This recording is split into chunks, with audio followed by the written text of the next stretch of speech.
Good morning, and thank you again for joining us in today's online Sunday service of the Honpa Hongwanji Hawaii Betsuin. Let us always listen to the teachings of the Buddha with focused minds in order to strengthen our connections with the Buddha and increase our wisdom.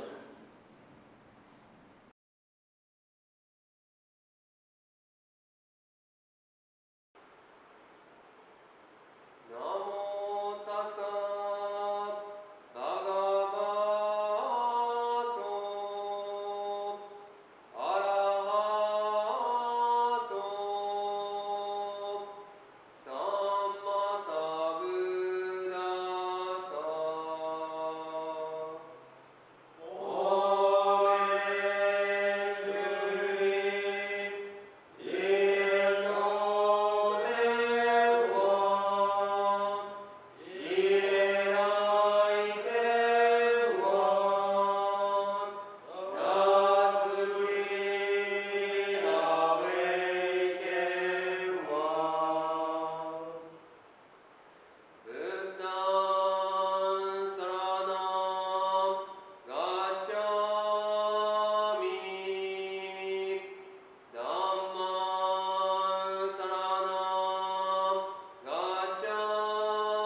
Let's put our hands together in Gasho.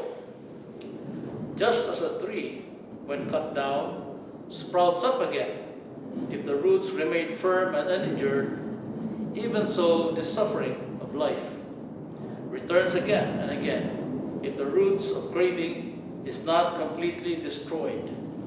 From the Dhammapada, the words of Shakyamuni Buddha, Namo Amida Butsu, Namo Amida Butsu, Namo Amida Butsu. Good morning. How's everyone doing? I hope you're all doing well in this new year 2021. Time seems to drag ever so slowly, especially when we are still in the midst of the pandemic and regular temple services have not returned to what they were before COVID-19. We all look forward to the turning point when this pandemic will finally be over with. It is still too early to say when things will return to a semblance of normalcy. But one thing is sure, and that is our lives have been permanently changed by the tumultuous events that happened in the short span of only 1 year, from the beginning of 2020 on to the present. For one thing, the country is now under the administration of a new president, duly elected by the people, but the transfer of political power was not as uneventful as we all hoped it would be. We witnessed on TV the unsuccessful attempt of some disgruntled people to take over the nation's capital in a vain effort to overturn the results of the recently concluded presidential election on January the 6th, resulting in the loss of lives. The world of politics, in any level, is far from being perfect and clean. In this business, there will always be incidents of lies, dishonesties, incompetence, and so on, because politicians who are elected in some countries force their way to positions of power are human beings with flaws and imperfections. What makes it even worse is when lives are lost because of the ambitions of a few of those elected to govern or administer. To be elected in any office, be it a government or an organization, entails a lot of responsibilities, but also, in many situations, it means the granting of certain power and control over a group of people or a company. As we all know, most politicians, when campaigning for election or re-election, make promises to do this or that, reform this or that, or initiate projects with the stated aim of serving the people. They all sound good on speeches and advertisements, but unfortunately too, not all promises made are kept after the elections. They are soon forgotten after the candidate had been voted in. Although, because situations change moment to moment, some pre-election promises may not be kept because the changing situations make them difficult to implement. However, in a lot of government systems around the world, being elected to office, whether through honest or dishonest ways, means the acquisition of power, of control, And this is fertile breeding ground for corruption. We have all heard of the saying that absolute power corrupts, and it is true. Absolute power inflates men's egos and fuels greed, which is one of the three poisons in Buddhism, the other two being anger and ignorance. Although ignorance is considered as the root poison of the three, meaning anger and greed arise from ignorance, it is the poison of greed that is most prominent in the world of government and politics. Almost all cases of corruption involve bribery, payouts, hush monies, and so on, in varying degrees around the world. Corruption due to greed causes people to lose faith in their elected officials and in the election process itself. It is corruption more than any other shortcoming that gives politics a bad name. We are fortunate to live in a political system where there are several built-in checks and balances to prevent excessive accumulation of power in one government branch. Although some say that system of checks and balances is slowly being eroded, and we are asked to give up more and more of our previously enjoyed freedoms in the name of fighting wars on terror, for example.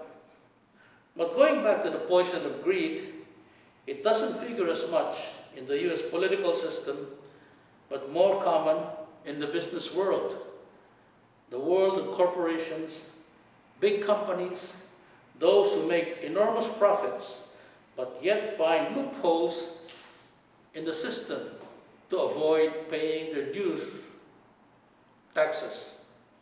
Companies who profit out of the labor and skills of ordinary people, but do not provide them with adequate compensation or medical insurance coverage. This creates injustice, unrest, and widens the gap between rich and poor. What about us ordinary people, the working class, the peons who work to provide for our basic needs in daily life and pay taxes? As unenlightened beings, we all have the poison of greed in us in varying levels. But are we less greedy than the CEOs of big companies who manipulate and exploit people for excessive profit? Or the crooked politicians in some other countries around the world who spend lavishly on themselves, their families, and friends, while the majority of the people they are supposed to be helping are dying of starvation, disease, wars, and other natural calamities? Maybe so, but greed is always part of our imperfect human nature.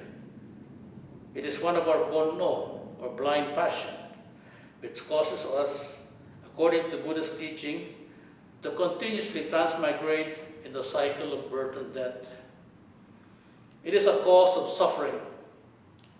In traditional Buddhist teaching, greed is classified as 5 evil desires, which are desire for fame, desire for wealth or money, desire for sex, food, and sleep.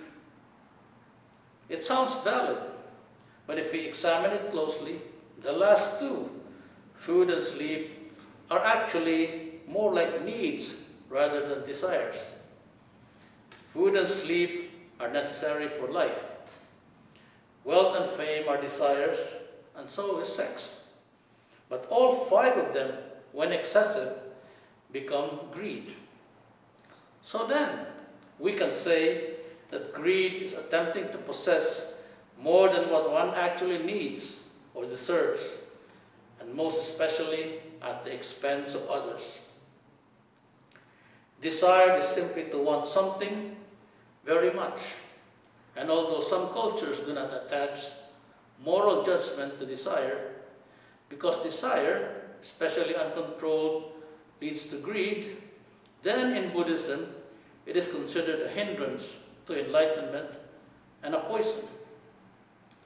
A greedy person is a self-centered person who sees the world only through his own tunnel vision and does not understand the concept of interdependence and impermanence. A greedy person does not understand interdependence because his thoughts are always directed towards the satisfaction of the desire of his ego. And neither does he have a grasp on impermanence, which states that nothing is ever permanent, and we cannot take those things with us that we love so much upon death. The greedy person is focused on himself alone. All his thoughts and actions are aimed towards satisfying his desires.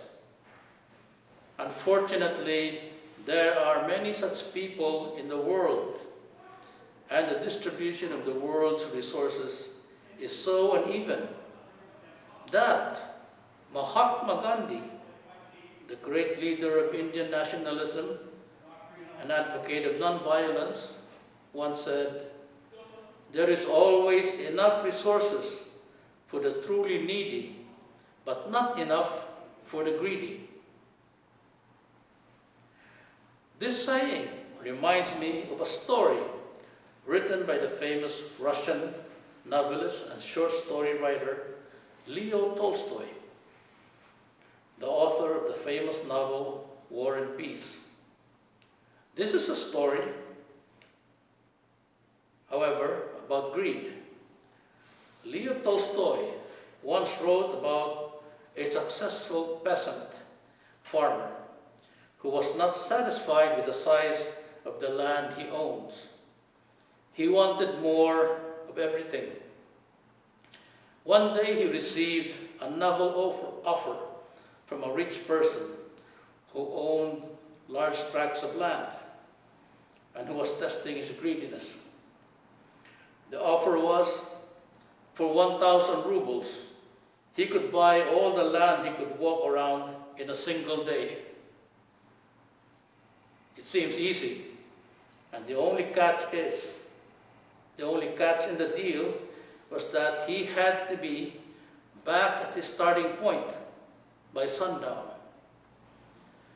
Early the next morning, he started out walking at a fast pace, marking the places he had been to keep track of his progress. By midday, he was very tired, but he kept going, covering more and more ground. Well into the afternoon, he realized that his greed has taken him far from the starting point. He realized that he needed to return in time to his starting point. He quickened his pace, and as the sun began to sink low in the sky, he began to run, knowing that if he did not make it back by sundown, the opportunity to become an even bigger landowner would be lost. As the sun began to sink below the horizon, he came within sight of his starting line. Gasping for breath, his heart pounding, he summoned every bit of strength left in his body and staggered across the line just before the sun disappeared. He immediately collapsed, blood streaming from his mouth. In a few minutes, he was dead. Afterwards, his servant dug a grave. It was not much over 6 feet long and 3 feet wide. The title of the story is, "How Much Land Does a Man Need?" He craved for so much land, but all he really needed was able to get was that small patch of earth where his servants buried his body. His excessive greed caused his untimely death. But is greed always bad? And does it have any redeeming qualities at all? Through the years of my involvement with Buddhism, leading to my taking ordination, I have heard a statement from one Buddhist group that it is okay to be greedy for Buddhism, meaning that it is all right for one to practice greed and accumulate wealth as long as that accumulated money or whatever is used for the propagation of the teaching. What do you think? I completely disagree with that. We do not need to resort to greed to propagate the teaching. It would be a contradiction. And instead of minimizing greed in people's hearts, we may actually be encouraging it by setting the wrong example. It is proper to look at greed through the wisdom eye of the Buddha, or the Buddha Dharma, and recognize it for what it really is, one of the three poisons in Buddhism, a part of our bon no, which, if left unchecked, can lead to suffering, not only to ourselves, but to others as well, and a hindrance to the realization of the ultimate goal of Buddhahood. Going back to politics, not all politicians are corrupt or greedy, and the unwholesome actions of a few should not be a reason for us to totally distrust the system. There are those who get into positions of governance and authority due to patriotism and the welfare of their fellow citizens in mind. These are the kinds of individuals that we should select wisely to lead us. The perks and privileges given to those in office should not be abused that they lead to greed and corruption. For once greed is planted and nurtured, it truly becomes the poison that the Buddha had taught. A poison that not only destroys the person harboring it, but many others who become the victims of unbridled worldly desire. Namo Amida Butsu, Namo Amida Butsu, Namo Amida Butsu.